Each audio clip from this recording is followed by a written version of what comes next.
Hello and welcome to our latest blog post. We really appreciate you coming by to read or listen to our latest blog post. So, thank you for dropping by. The text of this video will be a little less formal because this blog post is intended to be listened to as an audio rather than read online. We realize that you're very busy and you're more likely to listen to this blog post as an audio than you are to read the blog post itself. So, because this blog post is intended to be listened to, the text will be in a little more detail than usual. Now, on the front page of our website, we ask you questions about whether you're satisfied with your ETL system. We post questions about the speed of processing, the delivery time of the data, and the cost of adding new tables and fields.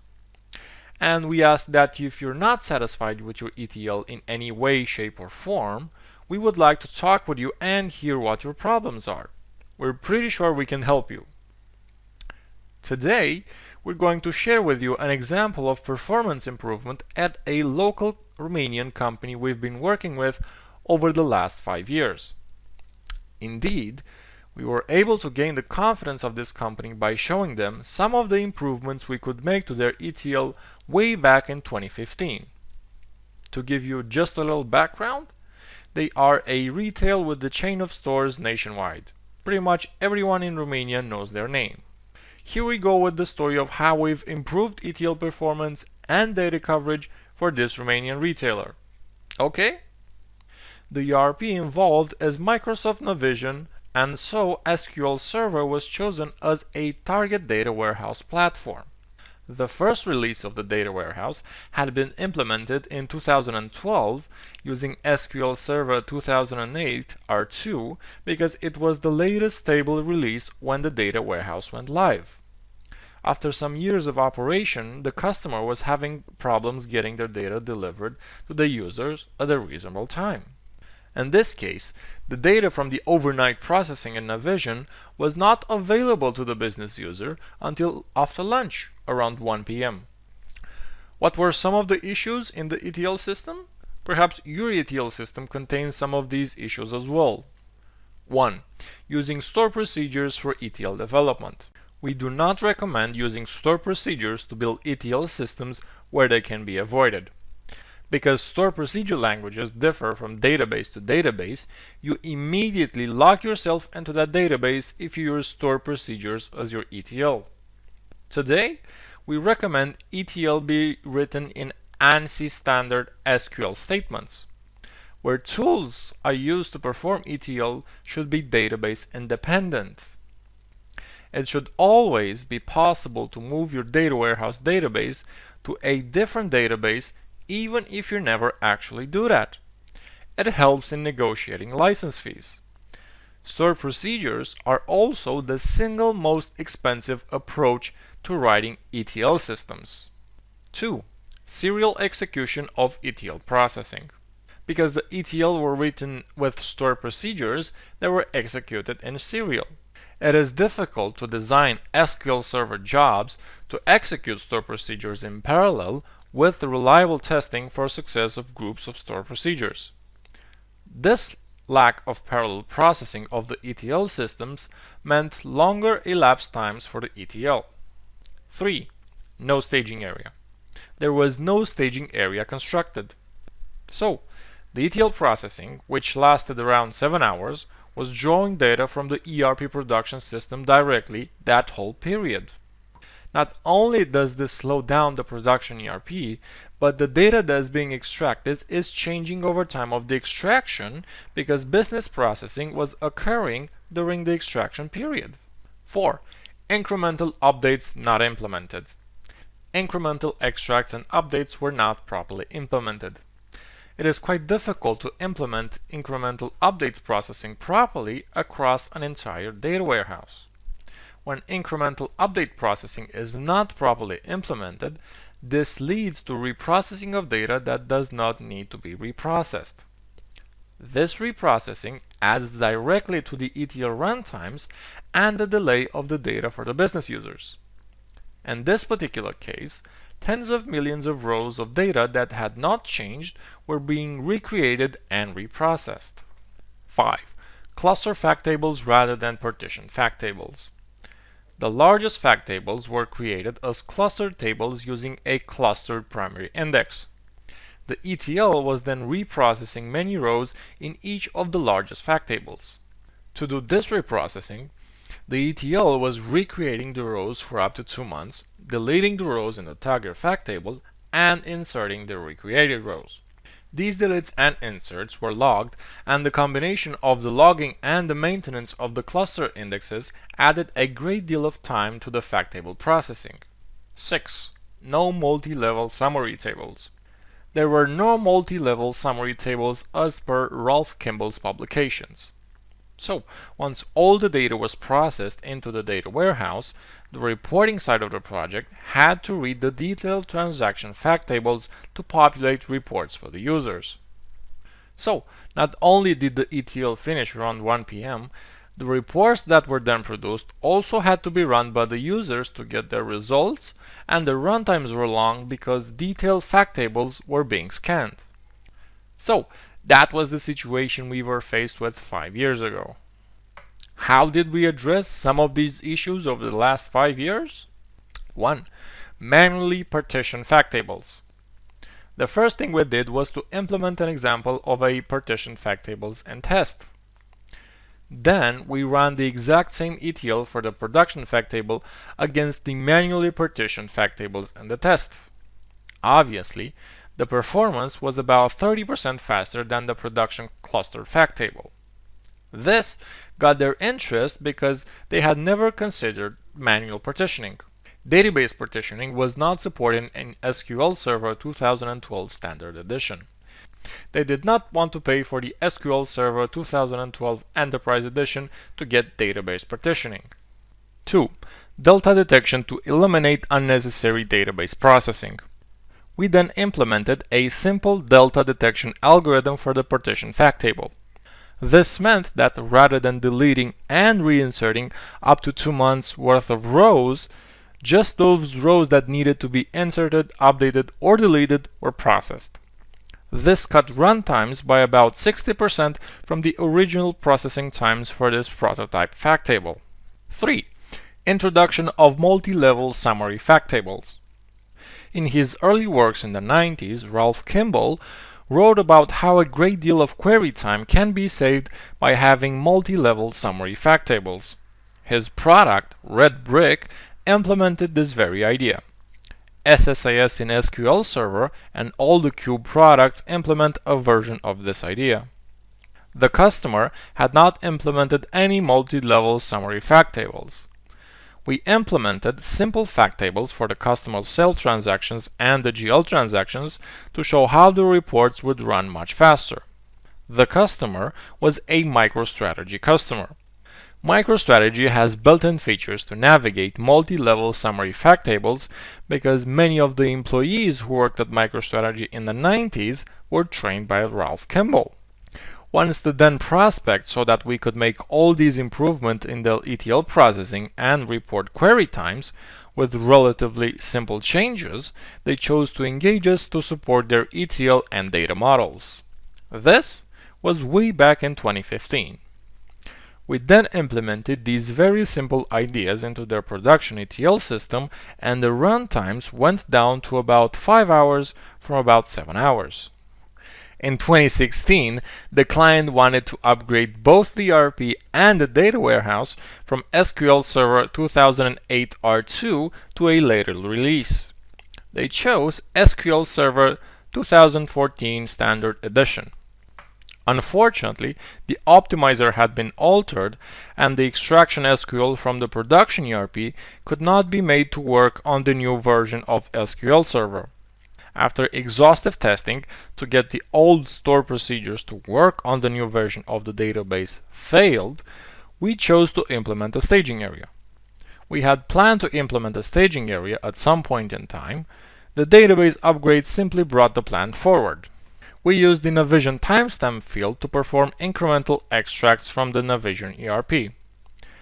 we chose to replicate the entire production Navision system into the staging area and then repoint the production ETL's store procedure to the staging area.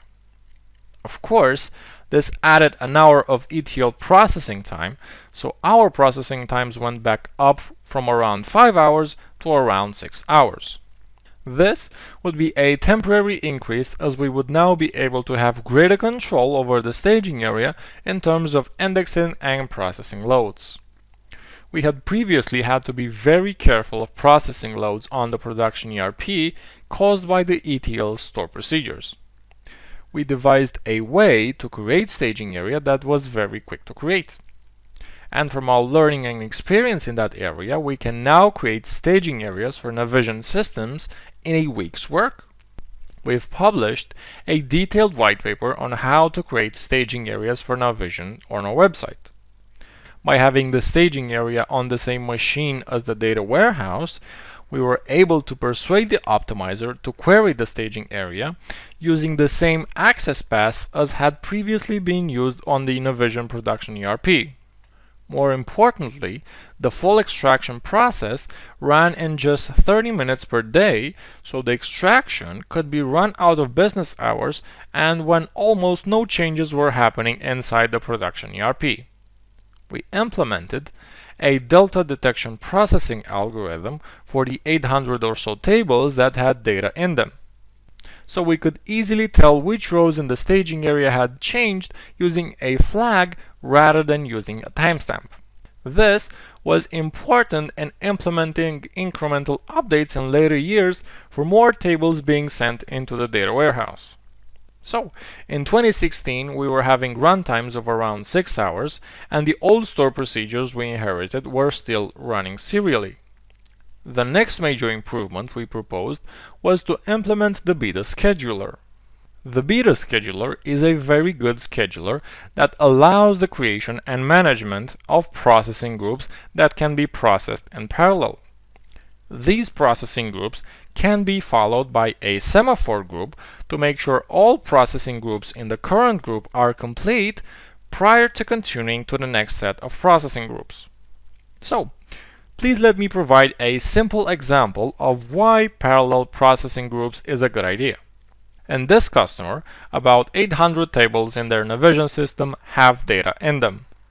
Most tables are small, but of course the sales transactions and the GL transaction tables have quite a lot of rows added to them every day. And these tables are important to be reported on as early as possible each day, especially the sales table. When using store procedures to perform ETL processing, the ETL processing is done one table after another.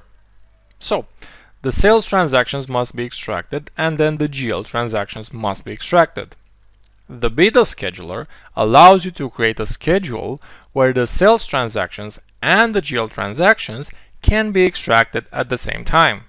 Then, it can guarantee that all extract processing has been completed successfully before allowing the processing to move on to the delta detection and application of all the changes to the staging area. With the BIDA scheduler, we were able to define processing so that we could run portions of the ETL in parallel. This reduces runtimes. With the customer's agreement, we implemented the BIDA scheduler and we split up the processing of the largest fact tables and ran them in parallel.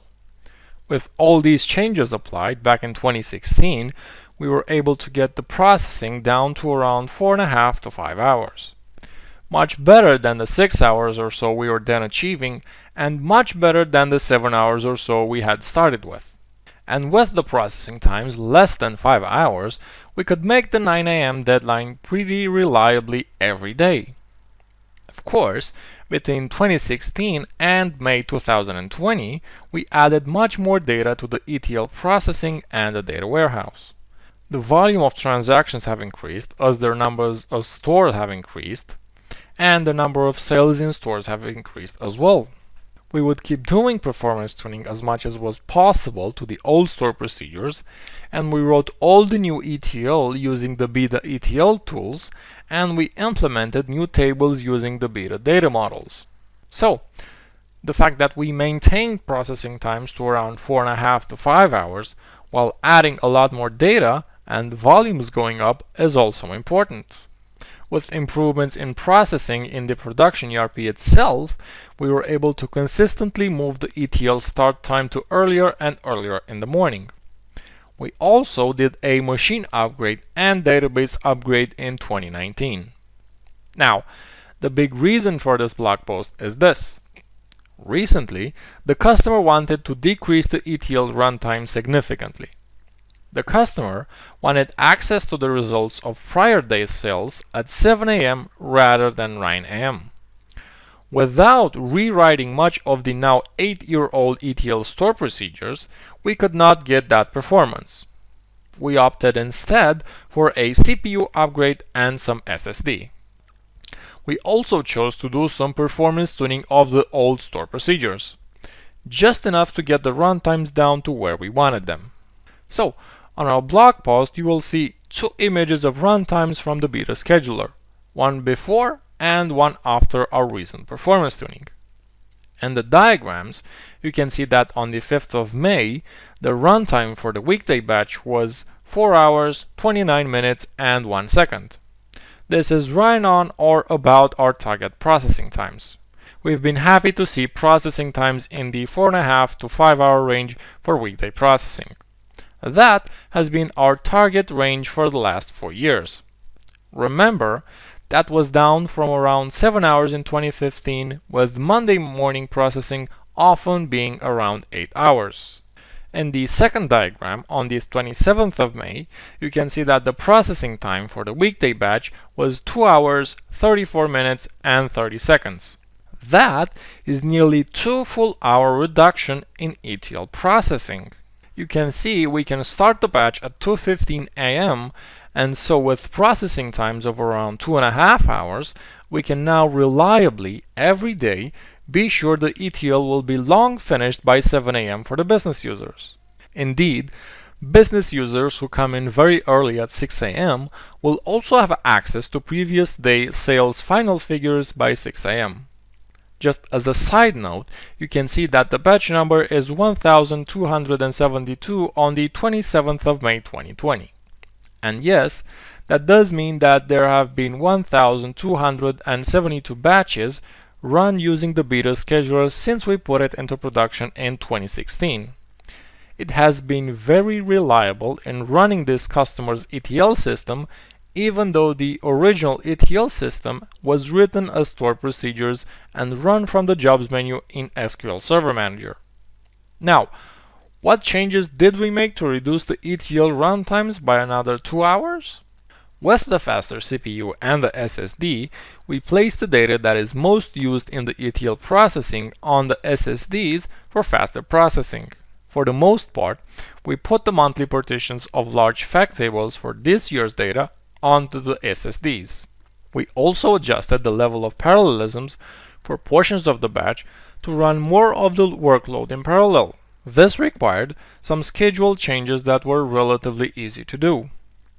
We also went in and looked at the most time-consuming store procedures, and we altered some of the now very old store procedures to improve their performance.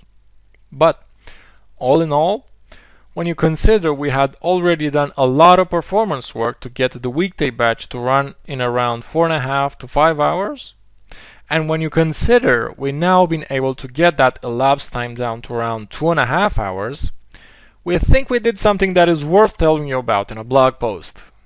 Now, I would like to summarize what we've shared with you in this blog post because we feel it is important. We would also like to leave you with some fruitful thought about your ETL system on SQL Server, especially if it is written using store procedures. We are a startup company, and while our company is in startup mode, we are focusing on finding customers who are using SQL Server as the data warehouse database and who have problems with their ETL subsystems. Of course, we don't expect you to volunteer the fact that you do have ETL problems. We know we have to earn your respect by demonstrating to you we know how to fix ETL problems and we know how to improve ETL performance. If we prove to you that we can do that and you come to respect that we can do that, then maybe you will be willing to share with us what you feel are the issues you have with your ETL system. Okay? So, in this blog post, we've told you about how we were introduced to a prospect here in Romania who are getting their data into the data warehouse only at about 1 p.m. each day. And then reports had to be run off that data. They would have liked to get their data earlier in the day. There were a number of limitations in the ETL and the data warehouse. They used store procedures for ETL development, had serial execution of ETL processing, had no staging area, had not implemented incremental updates properly, used cluster fact tables rather than partition fact tables, and had no multi-level summary tables. Over time, we were able to address all these issues without vastly rewriting the ETL store procedures. We are maintaining more than 60,000 lines of store procedure code written as long ago as 2012. By addressing those issues and even adding a staging area, we were able to cut the ETL processing times from 7 hours to 6 hours. When we introduced the BIDA scheduler to be able to properly run processing in parallel, we cut that further to 4.5 to 5 hours. We've maintained the 4.5 to 5 hour processing window for the last 4 years, despite adding a lot more processing and a lot more data to the daily ETL processing. The customer recently asked us to reduce the processing time more, and we chose to move forward with a combination of a faster CPU and an NSD and some relatively simple to implement improvements to the old store procedures. In the end, we were able to reduce the processing time to just over 2.5 hours. This is what we've talked about in this blog post today.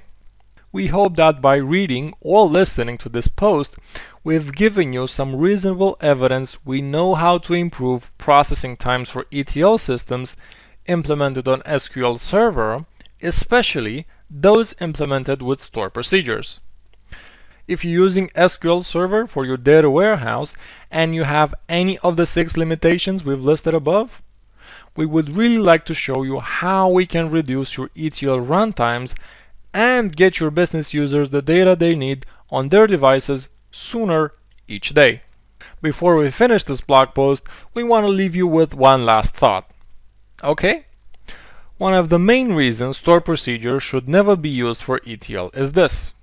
The programmers of the store procedure often cut corners and produce code that is inefficient, slow, and hard for someone else to come along and maintain.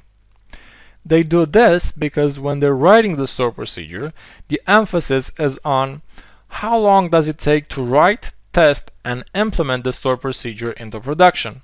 This emphasis is because there is an easily recognized and easy quantifiable cost of development of the store procedures.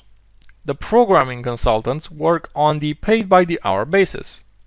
So, if it takes 8 hours to write a store procedures and put it into production, the easy quantifiable cost is 8 hours times the hourly rate.